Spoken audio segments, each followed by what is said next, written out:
Zina biz bugungi kunda duch kelayotgan eng chong imtihonlarning biri. Chunki biz zina qonunlashgan, vositalari qulayliqlashgan va ilmiy shaklda qabul qilinadigan bir davrda yashayapmiz. Zinaxo'r jazosini dunyoda, qabr ichida va oxiratda tatidi. Dunyoda yuzi nursizlashib, ko'rimsizlashadi, fiqirlikqa qoladi va baldur qariydi. O'lgandan keyin qabrdagi ahvolini payg'ambar alayhissalom Mirojga chiqqan kechasi ko'rgan bo'lib, payg'ambar alayhissalom ularning ahvolini bayon qilib mundaq deydi. Men bir tunurga o'xshash yerga elib kelindim. Uning ichidan qiyoqas so'ran va faryodlar anglandi. Qarg'udak bo'lsam, uning ichida yalang'och ayollar bor ekan. Ularning ostidan har qatim o't qo'yilgan vaqtida ular qiyoqas so'ran selib faryod silishib ketadi ekan. U yerning osti kengri, usti tor tunuga o'xshaydi ekan. Men ular kimlar deb so'radim. Ular zinaxo'r erlar va zinaxo'r ayollar dedi. Yana bir rivoyatda ularning qursaqlari ishib, bo'dilib, nihoyat sesiq buraydigan shaklda azoblanganligi bayon qilinadi. Zinaning qabih va ig'ir jinoyat ekanligini ko'pinchimiz bilamiz. Undaqda biz musulmon bo'lish sifatimiz bilan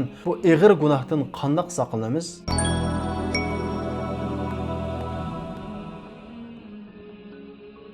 Birincisi Allah Teala Kur'an-ı Kerim'de bizni zina qilmanglar demasdan zinaga yaqinlashmanglar deydi. Chunki ko'p hollarda odam zinaga bevosita tushmaydi. Balki uning muqaddimalari va vositalari bo'lgan muhabbatlashish, paranglashish va uning o'xshagan harom munosabatlar orqali asta-asta tushadi. Shunga zinadan saqlanish uchun zinaga yaqinlashtiradigan, zinaga sabab bo'ladigan har qanday aloqa va munosabatlardan saqlanishimiz lozim. Ikkinchisi Qur'ondagi Yusuf alayhisolamning qissasida Zulayxa ishkilarni taqib etib Yusuf alayhisolamga "Kel, men bilan munosabat o'tkoz" dedi. Zulayxa podshoning ayoli, güzel bir ayol. Yusuf alayhisolamning nihoyatda bir güzel va bizga o'xshash yosh bir yigit. Yusuf alayhisolam bu sharoitdan qanday qutuldi va bu ig'ir jinoyatdan qanday saqlandi? Yusuf alayhisolam "Qala ma'adalloh, Allohdan panohlik tilayman" deb Allohga sig'inib panohlik tiladi. U Allohdan samimiy shaklda panohlik tiladi.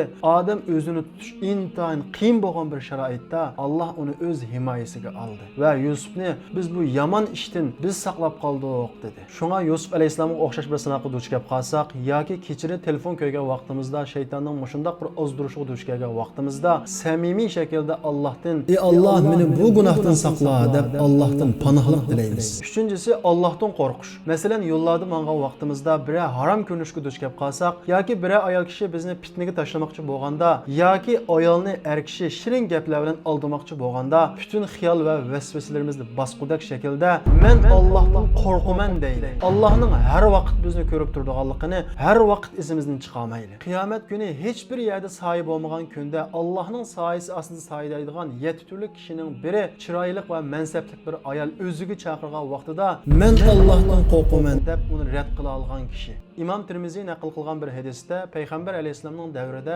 Marsad ismli bir sahoba bor edi. Rasululloh bu sahobaga Makkada musulmon bo'lib asirga tushib qolgan musulmonlarni qutuldirib Madinaga akilish vazifasini yuklagan. Makkada musulmon bo'lib asirga tushib qolgan kishilar Marsadga xabar yo'llaydi. Marsad kechida maxfiy holatda Makkaga berib, ularni kishilar bilan qutuldirib Madinaga akilatdi. Marsad musulmon bo'lishdan ilgari Makkada Anaq ismli bir ayol bilan muhabbatlashgan. Keyin Marsad musulmon bo'lib Rasululloh bilan birga Madinaga hijrat qilib kelgan. Anaq mushrik holatda Makkada qolib qolgan. Shuning bilan birga bu ikkisining aloqasi butunlay uzilgan. Marsad bu voqelikni o'z so'zlab berib mundaq deydi: "Men bir qatim Makkada musulmon bo'lib asirga tushib qolgan musulmonlarni qutuldirish uchun Makkaga keldim. Musulmon asirlar sulangan uyni kuzatish uchun bir bog'chada yushinib turdim. Dal mushu vaqtda Anaq mush yerni o'tib ketib etib, oydin kechida meni soyamdan tunib qoldi va qishimga yugurib keldi. Demak, bu ikkisining o'rtasida shundoq bir muhabbat borki, ayol Marsadni soyasidan tunib olgan. Marsad deydi: "Anaq qishimga yugurib keldi va o'zining meni qattiq sig'inganligini aytdi va bugun kecha men bilan qol" dedi. Uzun muddat kurashmagan, yillarcha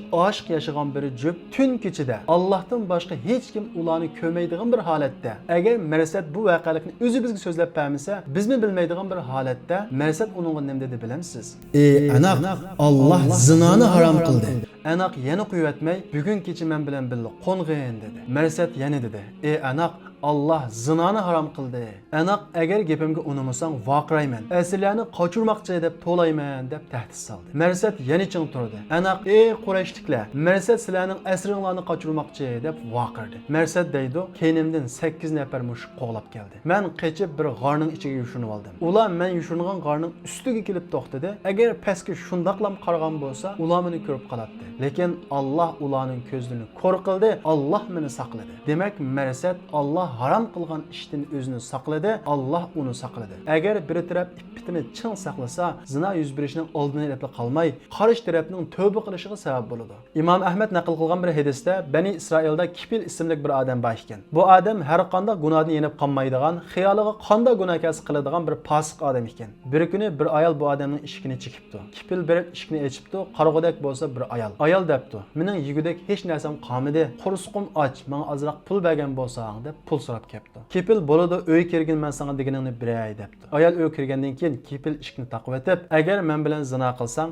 men senga 60 dinar beraman" debdi. Ayolning qursqi och, yugudek hech narsasi yo'q. Ayol ma'qul debdi. Kipil ayolning qishig'i kelgan tamshalgan vaqtida ayol kishi titrab yig'lab ketibdi. Kipil hayron qilib, "Senga nima bo'ldi? Mendan saskandingmi yoki meni yoqtirmadingmi? Nima ish qilmaysan?" deb so'rabdi. Ayol debdi: "Men hayotim bo'yicha bu qabih gunohni hech qachon o'tkazib boqmadim. Meni bu ishga hozir majbur qilgani bolalarimning ochliqi" debdi. Kipil bu ahvolni anglab 60 dinarni berib, "Mana bu 60 dinar. Buni ol, sen ket" deb uydan chiqarib o'tibdi. Kipil o'ltirib, ho'kirab, yig'lab shundoq bir tövbe qilibdiki, yig'lig'inicha yiqilib tushibdi va shu zaman vafot etibdi. Ertasi degan kishilar Kipilning janozasini elish uchun uyga kelgan vaqtida Kipilning ishining ustida "Laqad g'afarallohu likif" Alloh Kipilni kechirim qildi degan xatning yozilganligini ko'ribdi. Kishilar fosiq, zinoxor deb biladigan Kipil o'zini yig'moq nihoyat tas bo'lgan sharoitda shundoq bir tövbe qilibdiki, Alloh uning tövbesini kechirish bilan birga uning yomon nomining dunyoda qilishiga rozi bo'lmay, uni kechirim qilganligini butun dunyoga ko'rsatibdi. Demak, sizmi qanchalik gunohga patgan bo'lmang, qanchalik haromga tushgan bo'lmang, Kipilga o'xshash samimiylik bilan bir tövbe qilingki, Alloh sizni kechiradi. Alloh sizni kechirim qilganligini dunyo ahliga ko'rsatadi. Ba'zi kishilar jamiyat buzilib ketdi, amal yo'q, qanday qilamiz deb o'zini aldamoqchi va oqlamoqchi bo'ladi. Amaliyotda bu Allohning oldida o'tmaydi. Chunki Alloh bir insonni o'talmaydigan sinoq bilan sinamaydi. Allohdan samimiy panohlik tilagan va Allohdan qo'rqqan odam cho'qim o'zini saqlay oladi. إذا ما قالني ربي أما استحييت تعصيني وتخفي الذنب عن خلقي وبالعصيان تأتيني فكيف أجيب يا ويحي ومن ذا سوف يحميني أسلي النفس بالآمال من حين إلى حين